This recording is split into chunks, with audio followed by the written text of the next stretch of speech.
Think Ted Williams and Babe Ruth were rugged, tough ball players? Don't answer yet.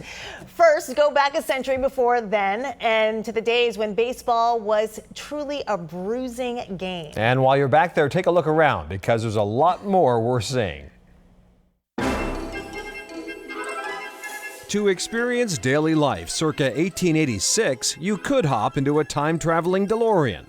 But it's more practical to GPS your current ride to Canton Avenue in Milton, where you'll arrive at this stately gem, the Eustis Estate. I feel like visiting historic properties is a way of time traveling, especially because we let you kind of experience the house as the family did. So you can sit in the parlor and look out the windows and really feel like you're there in the 19th century. To fully appreciate this space, you must first understand its history, as told by site manager Carla Rosenstein. The history of the Eustis Estate is really about two next-door neighbors who fell in love and got married. I was born a long time ago. You had the Eustis family on one side and the Hemingways on the other. Edith's mother, one of the wealthiest women in Boston, gave them as a sort of wedding and growing family present 200 acres of property. Not a bad wedding present.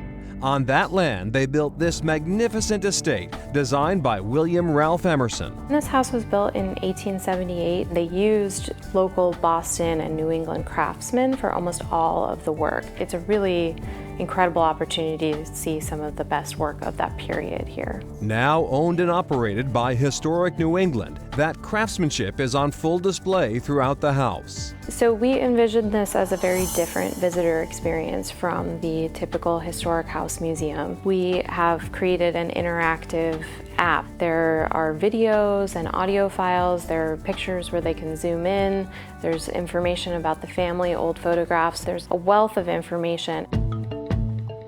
And for adventurous visitors, within the house there are secrets that people might not notice right away. There's a secret staircase, a hidden writing desk that is built into the wall of the parlor. There is a beautiful silver safe in the china pantry.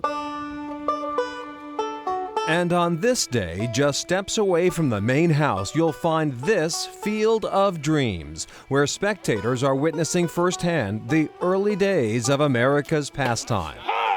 We're out here paying homage to baseball and, the origins and how far it's come, but things were a little different back then.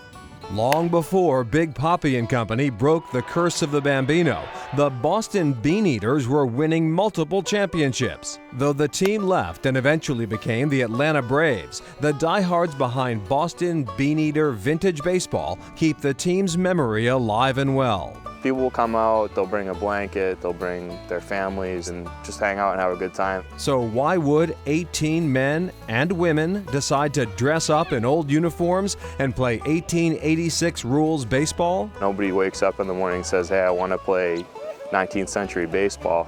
So you kind of stumble upon it. I'm an accountant. My girlfriend plays for the team. She was the first girl to play for the Bean Eaters. It's a great welcoming team, so I've had a lot of fun. We have teachers, we have a couple software engineers. They're just definitely not full-time baseball players. 20-year vintage baseball veteran Charlie Dreyer has seen it all. It's entertaining. Sometimes you'll play in fields that have like 10-inch tall grass and ground balls die.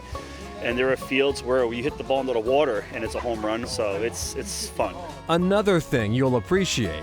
In 1864 rules, there are absolutely no gloves, so everybody's bare hand out there. You see people get on SportsCenter for making a bare hand play. Every one of our plays is a bare hand play. We have 2 or 3 players out with broken fingers right now. There are other differences, like 7 balls for a walk. Hit by a pitch, suck it up, Buttercup, because that won't earn you a free base. I guess those old-time players were as tough as they look. Those guys are monsters. They're absolute beasts. And put them in today's game and who knows what they would do. Okay, if those barehanded catches haven't scared you away, the Bean Eaters are looking for more players. They're looking for more players. And, they play by the rules of the year they're emulating because the rules were constantly evolving in baseball. One year, several years actually, they had rules that said you could, as a batter, pick your strike zone, high or low strike zone. Can you imagine if Big Papi or any great hitter could say, yeah, put it right about here. Yeah. That's how I would like it. A little different now. That's great. He was a founding father with a distinctive style. I sometimes think of him as revolutionary Boston's Austin Powers.